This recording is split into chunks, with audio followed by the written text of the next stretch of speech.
first of all, I've seen you everywhere. What's your name? My name is Brick Suit. Can you get him up here? Get him up here.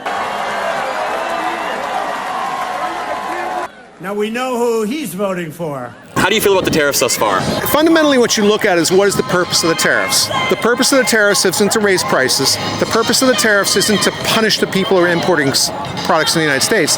The purpose of the tariffs is to provide a financial incentive for the reshoring of American jobs and to bring production of certain categories of goods back into the United States. That's the end goal. The tariffs are a tool to achieve that. So yes, there's short-term economic turbulence, but there's a long-term benefit that's significant. And actually, I think if you didn't have the tariffs, in the long term, you're going to be much worse off. So it's better for us to have this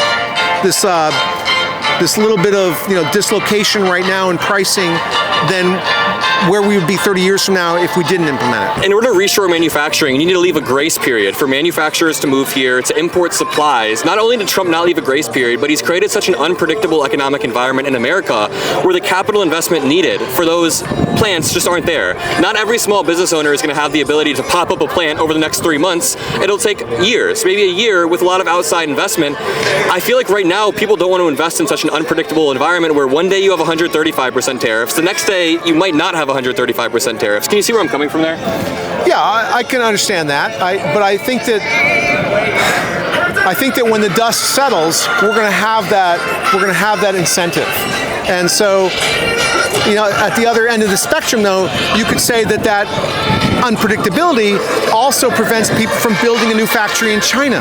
It also prevents people from investing in an overseas production thing. So even if the unpredictability is introduced to put a temporary pause on people building those factories, when they make their next generation of factory, I think there's a greater chance to come back to the United States. And I think that we have to acknowledge that at some point, the influence of robotics and AI and even just computer vision synthesized with robotics in a manufacturing line is going to make for plants that are much more efficient than, say, the human capital intensive plants that we see in China and Asia. And so when that next generation of plant is built, those are the plants that need to be here, not overseas. I agree with your last point regarding the plants that need to be built here, but I also disagree that China is now a more or less reliable ally. I think countries will actually be moving towards China, because think about this. In 4 years, a new admin could come in America, completely change tariff policy. In China, there will likely be a steady hand. And I heard a really interesting argument.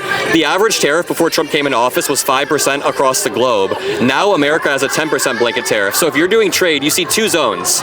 The US is like a big red no-no zone of 10%. The rest of the world is only 5%. You see where I'm going, right? So like the US is now the most expensive trading zone in the world. But coupled with President Trump's policy of reducing corporate taxes to 15% for items made in the United States is a powerful carrot. So you have to look at it as a whole. It's not the tariffs as a standalone, it's the tariffs and the benefit of the lower taxes on goods produced in the United States. That makes sense. Just to wrap this up, my main problem is that Trump's own goal doesn't seem very... I've talked to a lot of people here, and everyone I talk to has a different reading of Trump's goal. Some people say he's trying to reshore manufacturing. Some people say it's a negotiation tactic. Some people say he's just trying to remove the income tax entirely, which, if we're trying to build things at home, that means we won't be importing much to tax. So I don't know how we remove the income tax. My worry is that when we're trying to head towards such a few goals at once, we may not land where we want to be, and we're kind of gambling the economy. Yeah, is there risk? Yes, but it's managed risk. And going back to something I said further, if we had just stayed on the economic path that we were on prior to President Trump being reelected, I think that would have been disastrous. What was wrong with it? Biden's economy was fine. The deficit is wrong with it. What's wrong with the trade deficit? I mean, the national deficit. Okay. Not so much. What's wrong with the deficit is it was contributing a significant amount. I know it's talking about the budget deficit. I get it. Not the trade deficit. Yeah, sorry, my bad. The budget deficit. Each year contributing more and more to the national debt to the point where it would become unsustainable. So the national debt, I don't necessarily think that we can pay it off. I'm not one of those people that says no money for anybody until we pay off the national debt. I recognize the fact that the national debt is probably not going to be paid off. But I want to see it grow slower, or perhaps not even grow at all. That would be even better. And I think that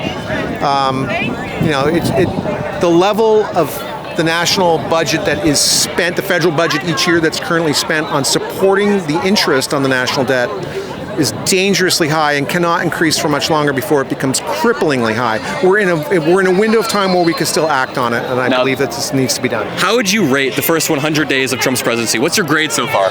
Yeah, A plus minus. A plus minus. Now, what's the plus for? What's the minus for? Well, it's an A plus grade, but we always like to leave room for improvement. Yeah. So A plus minus. I could have said like later he might be A plus plus, but A plus minus because some things could be better, and so we got a little bit room for upside. So not many qualms. I'm assuming you're happy with the border. Border's fantastic. The number one thing I think people should look at is look at the job President Trump has done at the border, how rapid and significant the change has been there versus the Biden administration. And he's been able to do that because he hasn't had any judicial opposition because it's totally within his control. Yep. So if you were to extrapolate the progress we've made on the border into all the other areas where they're trying to make progress, I believe we'd see rapid progress in those as well if it weren't for the issue of judicial injunctions.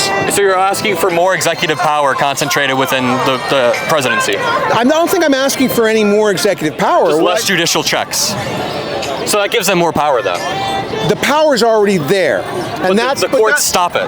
Well, that's what we need. The courts stop it legitimately is the issue. Should one judge in a federal district in a state have the ability to usurp the intent of the duly elected executive of the United States implementing the national policy that he would like to go forward with and campaigned on? And importantly, I believe that people on the other side of the political spectrum should see this as an issue for themselves as well. Someday there will be another liberal president in office. Do they want a judge in Texas putting the ban on everything that president wants to do? I think the beauty of the American political system is there within limits, there's room for change, but if we allow one judge to stop that change, we'll never have change again. Well, this did happen. I think Biden tried to completely wipe out student debt, and that got held up in the courts. So, I mean, there are many examples of the president being checked by courts and it's positive. I would make the argument, I know you're talking about the Aliens and Enemy Act, but if you want to talk about Kilmar Abrego Garcia for a second, I'm going to respectfully push back, just so you know. That's fine. Yeah. So with Kilmar... But one thing though, on the issue of student debt, settled by the Supreme Court, not injunctions by local federal judges. Okay, so with the Supreme Court, if we want to talk about Kilmar, they did make a 9-0 ruling to facilitate his return. Do you think the Trump admin should follow that? I think that that 9-0 decision was more about the procedure that was implemented as opposed to a final judgment on the, it was more like referring it back, as my recollection is that was referring it back to the lower court for additional scrutiny. Additional scrutiny when it came to the word effectuate, but with facilitate, they upheld that part. And then they also said that your rights don't really dissipate at the border. Even if you're here illegally, when you're deported by the U.S., your rights don't dissipate. My worry is, people keep making the argument that a judge is trying to conflict with Trump, but the original withholding of removal order came from an immigration judge in 2019. And when Trump broke that, that was like an illegal deportation. And listen, you can get criminals out of here. Get criminals the fuck out of here. But do it through the proper process so we're not illegally deporting people. Is that fair? Yeah, I'm not advocating for any illegal removals of people. Certainly not. Definitely want it done by the book. And actually, what I think we should do is we should look at the long-term costs of allowing illegal aliens to remain in the United States. And if we think that that's so onerous that we don't want it, let's make some financial incentive for them to self-deport. Let's make them an offer they can't refuse. Like, hey, you're going to be gone? Okay, you're self-deporting. You agree not to reapply for admission to the United States for a moratorium period. Here's $5,000. Take it as your parting gift, and you're gone. And in the long term, that's probably less expensive for us. What if we did that study and we found out that immigrants are actually a net benefit to the economy and they make us more productive and they help the unemployment stay at a steady rate? Would you then be okay with people staying here, or would you still want to deport? So we'll go into the word that you used there, which is immigrants, which I interpret as being lawfully admitted immigrants to the United States, which of course I am in favor of lawful immigration. I think that the problem is people who have entered illegally don't have that. But an illegal migration to the United States is unchecked, is